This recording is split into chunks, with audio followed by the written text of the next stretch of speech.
So you're given a map of a country. There are some bidirectional roads connecting to cities, and due to some rain or some calamity, some roads have been damaged. You're given the reconstruction cost of each damaged road. The question is to find the minimum expenditure for the government to ensure that every city is connected. That is, there exists that is for every city. From every city I can start and reach any other city. So yeah, you want to, and who has minimum? Sorry. Alright, so I hear minimum spanning tree from a lot of people. So okay, so yes, there's a minimum spanning tree problem. The problem statement is given a graph. Find a set of edges which, given an undirected graph, a connected, weighted, undirected graph. Find a set of edges which so that find a tree of minimum cost. Which makes the graph connected. That is, if it's a tree, it's of course connected. So I'll discuss Kruskal's algorithm. There are two very known algorithms for this, well-known algorithms for this problem. There's Kruskal and Prim's. I'll discuss Kruskal's algorithm, and it is very easy to implement because of the disjoint set data structure, which supports find, set, and union in very good time. So Kruskal's algorithm the idea is, because it is a greedy algorithm. So you sort the edges. So the greedy step is, I always try to take an edge with the minimum cost. So what you must ensure is that you don't build a cycle. How would you ensure that? You would have to see whether these nodes are already connected by any of the edges that I have already chosen.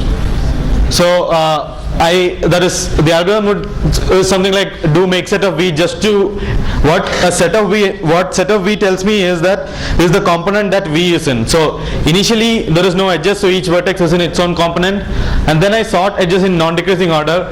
This takes E log E, and this is the rate determining step of the problem. That is, every other step after that takes lesser time. But because disjoint set is really fast to implement, it is better to use disjoint set for find, set, and union. So now now the algorithm proceeds like in the sorted order, take an edge. If the endpoints belong to different components, connect them and merge these two components. That is, ignore the edge and continue. After you have added n-1 edges, you have got a minimal spanning tree or minimal spanning forest if the initial graph was not connected. Answer for that problem would have been the cost of all the non-damaged roads would be 0, and cost of all the damaged roads would be the reconstruction cost. Now run a minimum spanning tree. The answer would have been the answer of the expenditure, which was actually a problem on top coder. So these are some problems you can try. MLAND actually requires some search technique in addition to minimum spanning tree. That is, you can probably try that. We have already covered that in lectures before. So we'll go to another problem. Given a weighted graph with edge weights greater than unity, find a path from S to, given two vertices source and Singh, source and T, find a path such that product of the edge weights in this path is minimum. My question is product of the weights is minimum. You take logarithm. Alright, so he says that this reduces to problem where I take the logarithm of edges and then find a path in which some of the weight is minimum. This reduces then to a single source shortest path problem, and why I gave the edge weights greater than unity is because if you take the logarithm for less than unity, the edges become negative. And okay, first we'll discuss Dijkstra's algorithm, which should be a choice of implementation for single source shortest path. I would suggest that you try maybe 10 or 15 problems on Dijkstra so that you are very sure of how to implement it, or have it ready on your in your code library when for any problems you encounter later. So the problem statement is given a weighted graph, can be unweighted too. That is, it does not depend on that. So with non-negative edge weights, that is, if it is negative, it fails. Dijkstra is again a greedy algorithm which works for any cost function which is non-decreasing. That is, at any point of algorithm, if I say the distance of u is if distance of u is v, if distance of u is d, and if I go to any vertex beyond u, I must only get a distance which is greater than d or greater than or equal to d. If that is, first thing you must prove is that cost is non-decreasing, in which case you can use Dijkstra's algorithm. So Dijkstra's algorithm would work if the question was find a path such that the maximum edge weight is minimized. That is, find the minimum of maximum edge weight. That is, given s comma t, let there be p paths, and for each path I compute what the max edge weight is and find the minimum of this.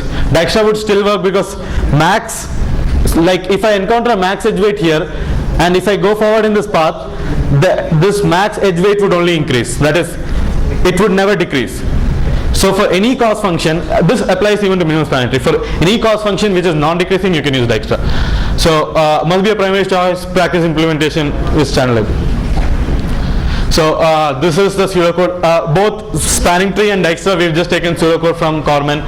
So initialize just initializes sets distances to infinity, and now I have a set S of what.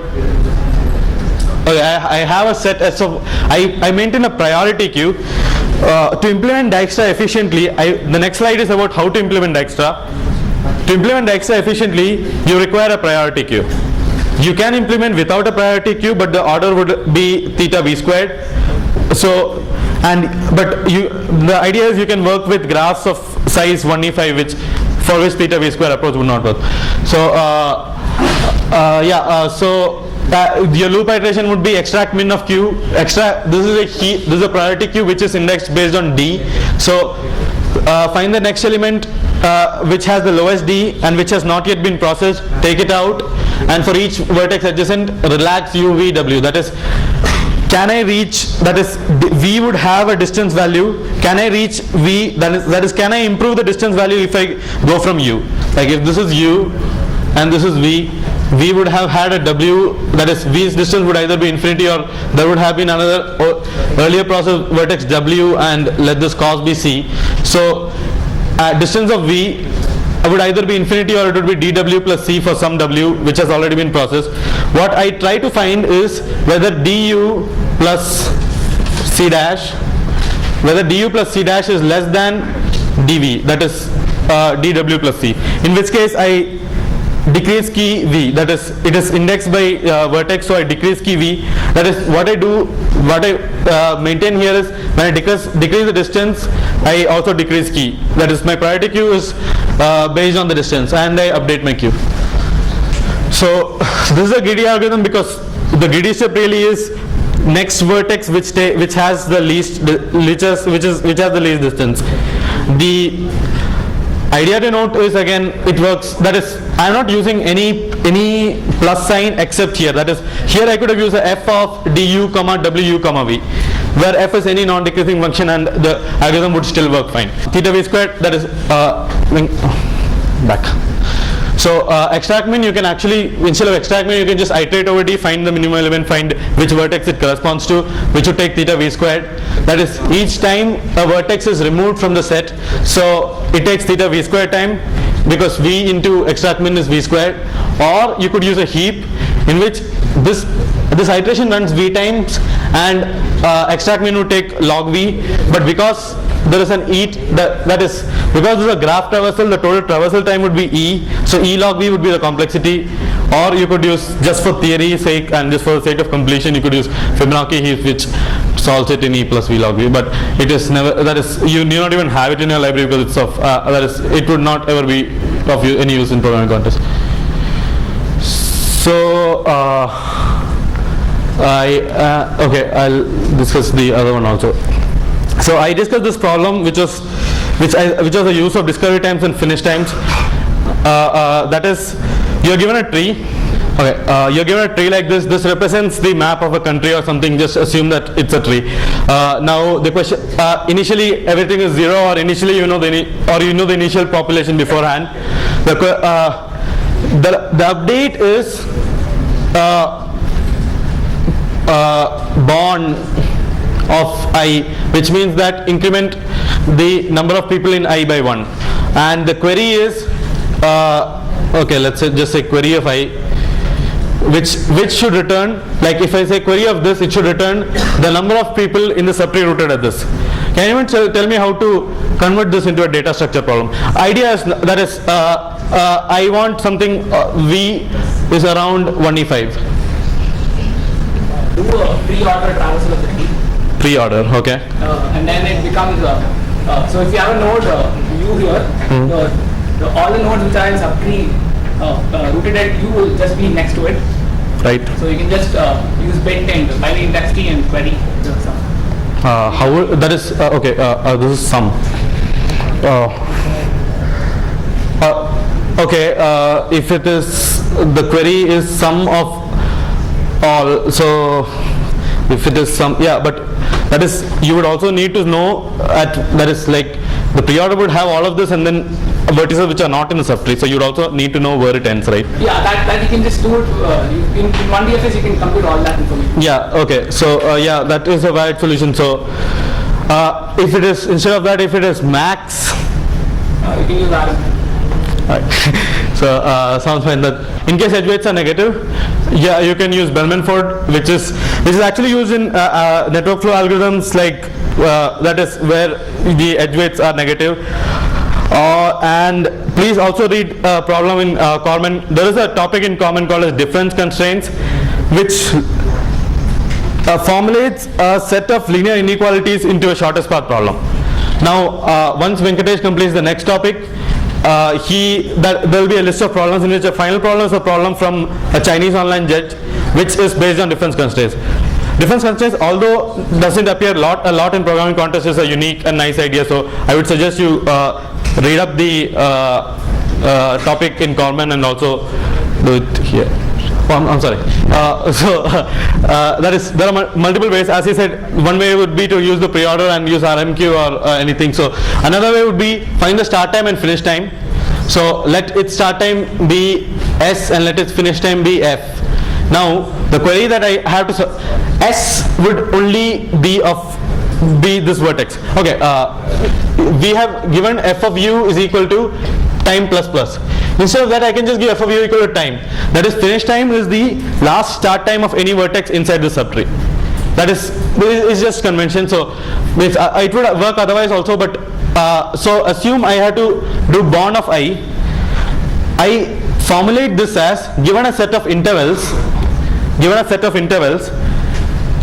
and increment key for some value. What is the sum in an interval? Like if the finish time of the finish time of this node is s comma f, sum in this interval would be the answer. As in everyone agrees, that is population of u would be stored at start time of u, a bracket start time of u, right? If population is stored there, and finish time between start time and finish time, all the nodes which are in this subtree would exist. So all I have to do, the problem reduces to finding the sum in this, which you can do with Fenwick tree, or if it is max, you can use segment trees. So that is a problem which is start time and finish time is. In fact, if you look at Olympiads like Baltic, BOI or CI, you will see a lot of problems which use basic graphs, use basic DFS, but a lot of hard problems using just basic graphs. So I would suggest you also go through those context archives in addition to the material, in addition to the practice problems we have given. We are unfortunately not able to add all practice problems, so please also keep checking the footer of the contest. That is, we have more problems from day 1, day 2, day 3. That's because of some spot setting that we are not able to add it to the contest directly. So you could also try and get those accepted. How will it be? The distance of 1 will be distance of 0 plus 5. Yeah, so you have another distance array, Yes. D. So distance of 0 is 0. Distance of 1, you will update it as 5. Okay, and then? Push that 1 to the Q of 5. Correct. So you have a Q5 here. Push 1 to Q of 5. Correct? Yeah. Now you have 2. Distance of 2 is 7. So put 7 here and push 2 into Q number 2. So assume initially I'll explain the source so that it's more easier. Assume the node 0 is at distance 0 now. So you have two edges from 0, namely to 1 and 2 of distances 5 and 7. So since this distance is 5, that means I'll insert 1 into Q of 5. So Q of 5 will have 1 and Q of 7 will have 2. So he's doing this. I don't know what he's going to do with this. So how will you continue? So assume I have done that. So now what is the next step? Next